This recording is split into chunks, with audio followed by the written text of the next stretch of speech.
Hello everyone, Ailuromage the Magic History Cat here. Today we will be looking at Buddhist concepts explored within Avatar: The Last Airbender. This is actually my favorite animated series, and I have seen it from beginning to end at least a dozen times. There's plenty of interesting moments and connections to real-world religion and philosophy explored within this series, but for this video I want to focus on a particular episode, The Great Divide. Okay, don't run away just yet. I know among the fandom this episode is widely considered to be one of the weakest episodes of the show, but I really like a very specific Buddhist idea that's explored within it, especially how the problem in this episode is resolved. So we'll start with a quick recap as a nice memory refresher, but also to really set the stage for how this connects to the concept we'll explore afterwards. This episode's theme actually centers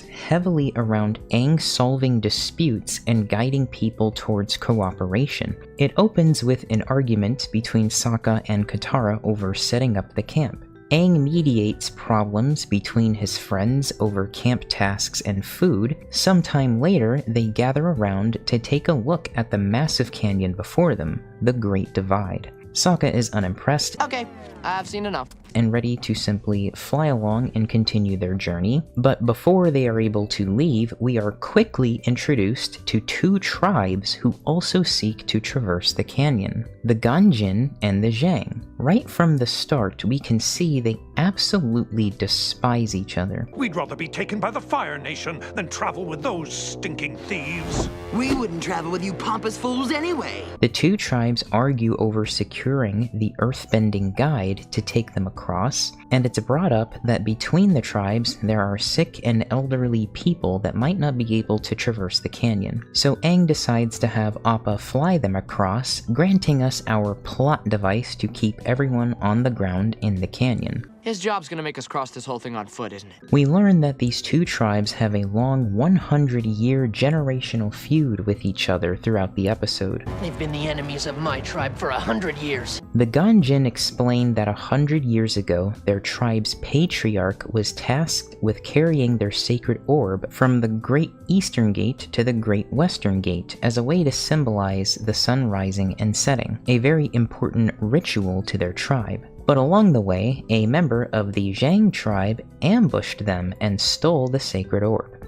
Now, the Zhang explain that a member of their tribe had found the patriarch of the Ganjin collapsed on the ground. The patriarch insisted the orb was more important, so they carried it all the way back to the Ganjin village, but he was arrested upon arrival and thrown in prison for 20 years. Their differences clash towards the end of the Great Divide, but their fight is interrupted by a sudden attack from the dangerous canyon crawlers attracted to the food that both tribes were told not to bring into the canyon by the earthbending guide. Under Aang's guidance, this causes everyone to temporarily work together and wrangle the creatures to survive. However, all goodwill is short-lived, and they are back to destroying each other over their feud almost immediately. Too bad we can't rewrite history.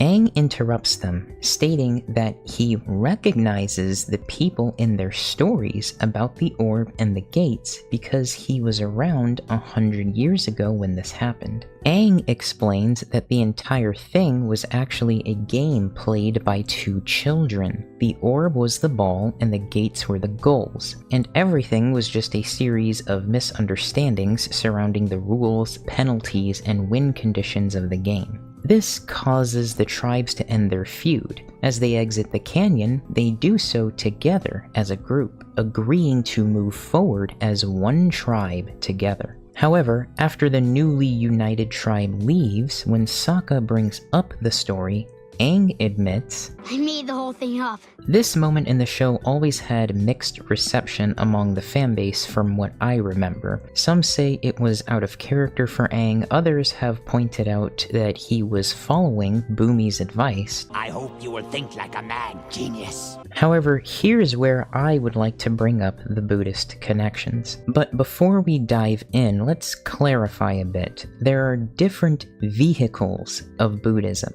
Think of them like different paths. All major Buddhist traditions share a commitment to compassion, ethical conduct, and spiritual awakening. But the vehicles explore these in different ways or use different methods to reach their goals. Generally, it's considered that the three major vehicles are Theravada, Mahayana, and Vajrayana. The Last Airbender draws aspects from each vehicle throughout the series in different ways, but the ones that most closely relate to the ideas within the show are Mahayana, the Great Vehicle, and Vajrayana, the Diamond Vehicle. It's important to point out that Vajrayana is widely considered to be a specialized tradition within Mahayana and not necessarily an entirely separate vehicle from it. It may help to think of Mahayana as the broad tradition and Vajrayana as a specialized path within that tradition. So when looking at the two vehicles, Mahayana Buddhism centers on the Bodhisattva,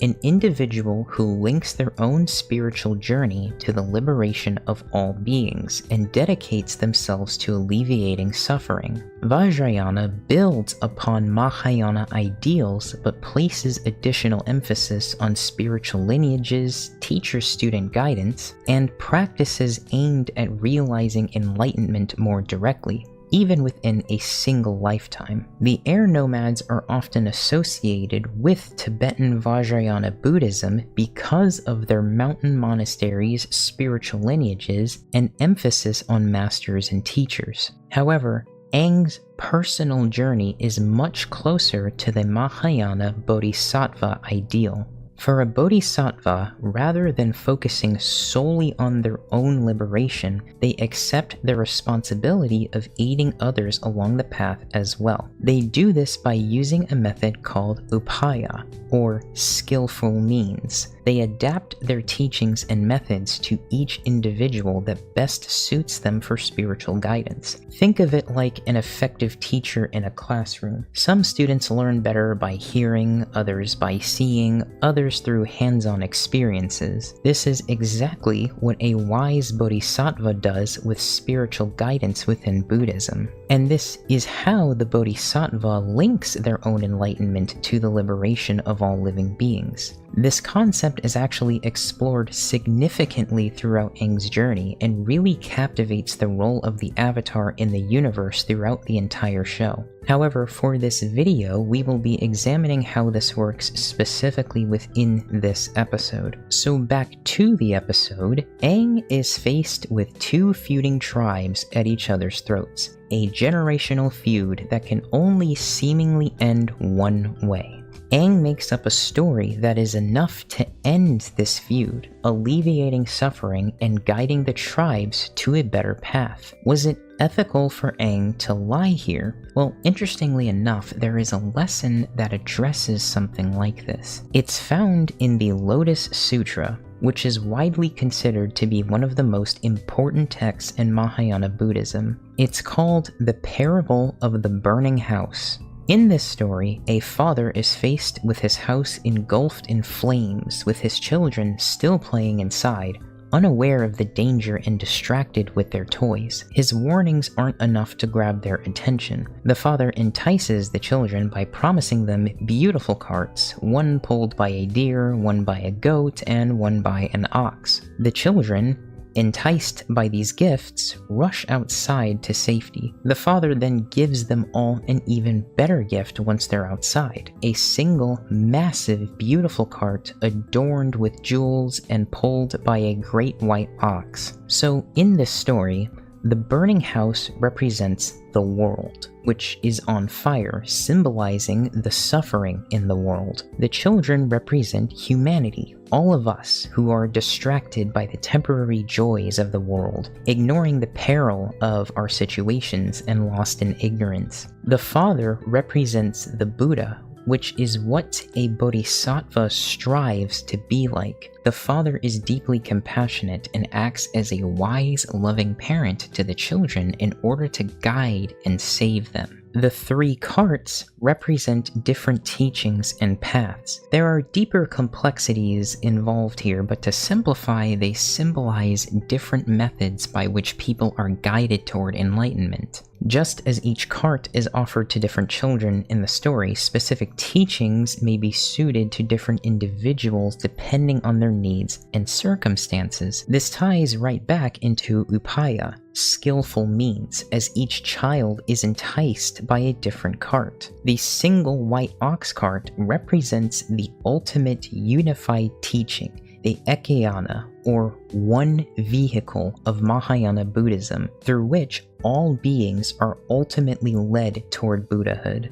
In a way, Bumi was right. To be an effective Bodhisattva, you must use skillful means and think like a mad genius. The goal is not simply to follow a rigid, fixed set of rules or doctrines, but to help others overcome suffering and move closer to enlightenment. As the parable demonstrates, this can sometimes require adapting one's approach to the needs of the individual, choosing the method that best serves their spiritual growth. For Aang, the feud functions like the burning house in the parable, a situation where those inside, the tribes, are trapped in a cycle of suffering. They cannot agree. Not even solving a problem together is enough. They are too distracted with their toys and on the verge of destroying each other. The 2 tribes resemble the children in the story, stuck in conflict and ignorance, unable to see a way out. Using skillful means, Aang's role is not to find a winner within the conflict, as even attempting to do so is just going to